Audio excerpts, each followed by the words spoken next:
I'm Pat Mayo with the quick DraftKings preview for the course and the tournament at the 2021 Zurich Classic. This will be the first time ever that DraftKings is offering contests for the Zurich Classic since it has become a team event. So, 80 teams in the field, that's 160 players, teams at 2, will be fighting for one of 35 and ties spots after the cut after 35 or after 36 holes. So the top 35 and ties make the cut after 36 holes. And the way that the format goes is rounds 1 and 3 are going to be best ball, and which means that you play whoever has the best score of the hole. That is the score for the team. Rounds 2 and 4 are foursomes, better known as alternate shot. The two difficult rounds. The teams that do the best in the alternate shot are generally the teams that win this event. We look back at the 3 iterations we've had of this event. COVID, the pandemic, wiped it out last year, so it was not contested. So 2019, Jon Rahm and Ryan Palmer as a team. Ryan Palmer's caddy won a bet with Jon Rahm's caddy that actually made them into a team for the event. They end up winning. They're a team this time around. They're probably going to be the favorites for this tournament. You're going to have Matthew Wolff and Colin Morikawa as a favorite team. Probably Stenson and Rose still, although Stenson has been trash except for the Masters. Rahm and Ryan Palmer and Patrick Cantlay and Xander Schauffele will probably be your 4 favorites in terms of the DraftKings price. And I'll get to how it's played here in a second, but Rahm and Palmer minus 26, Scott Piercy and Billy Horschel minus 22, Jonas Blix and Cam Smith beat Scott Brown and Kevin Kisner in a playoff at minus 27 in the first year of this event. That was a Monday finish. We've seen some Monday finishes and shortened events at TPC Louisiana over the years. Just a lot of weather out of nowhere can come and wipe out parts of this tournament. Before that, as solos, last year it was in single competition play.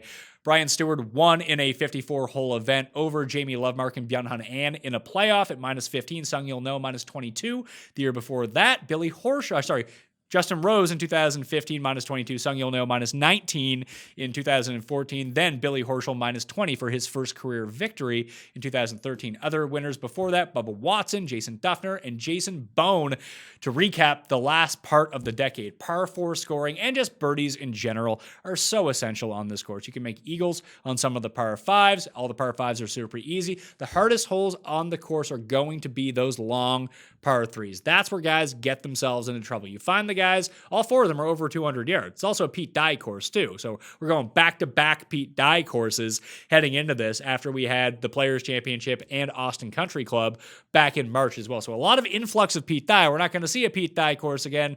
Well, I guess the PGA Championship is at Kiowa Island, which is a Pete Dye course. Bit of a different style for a Pete Dye course when it's major championship form. This one and the Travelers tend to have the most in common. Obviously, Bubba Watson has won at both of them, so that is something to kind of wrap your mind around. But in the team event, you just want guys who have similar skill sets going forward. It's a par 72, 7,425 yards, 80 teams in the field, like I mentioned, and the cut line rules, top 35 and ties. There are new greens at this course this time around. They are new Tiff Eagle Pure Bermuda greens, where the previous iteration, that was changed about 3 days after the last time the PGA hosted an event here when Rahm and Palmer ended up winning. So if guys are previously really good at putting at this course, they might be kind of wigged out by the new greens that they've never seen in competition, at least. Maybe they've gone and played TPC Louisiana, probably not. But if they have, then they will have some experience with these putting surfaces, but maybe not in the style of a tournament setup.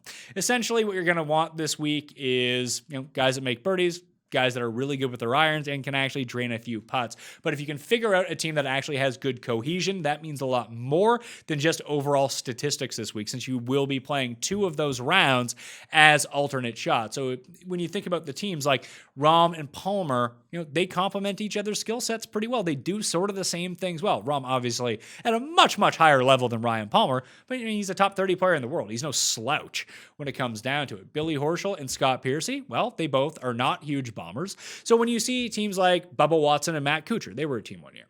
Is Matt Kuchar used to playing approach shots from wherever the hell Bubba might be off the tee? No. He's not. Is Bubba Watson used to hitting approaches from the distance that Matt Kuchar actually drives the ball in? Well, A, he's in the fairway, which is like, boo. Bubba Watson doesn't know what to do with that. But generally, when he's seen this event so many times, he's used to playing his approach shots from where he drives the ball, which is like 40 yards farther than Matt Kuchar.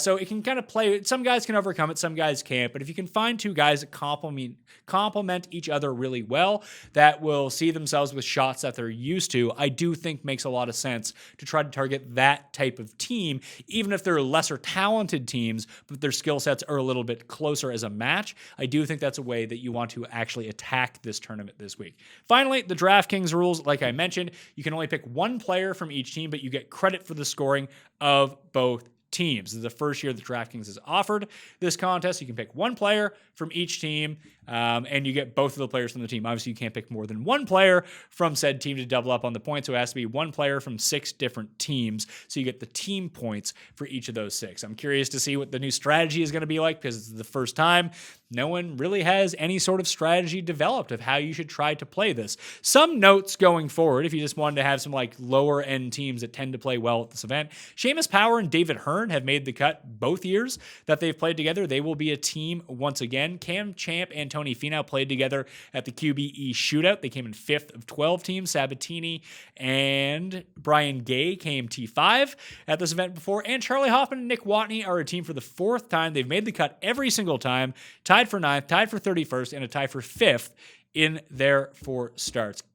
Kelly Craft and Kevin Tway are a team once again for the 4th year in a row too. They missed the cut once, became T13th and 3rd in 2 of the previous team iterations of this event. And as we know, Scott Brown and Kevin Kisner play together every single year. They've come 15th, 5th, and 2nd over the 3 years. They are cash game homies from the local courses and play together against members for cash all the time when they are not competing on the PGA Tour. For a full field breakdown and the picks, head over to the Mayo Media Network on YouTube or check out the Pat Mayo Experience audio podcast wherever you download podcasts.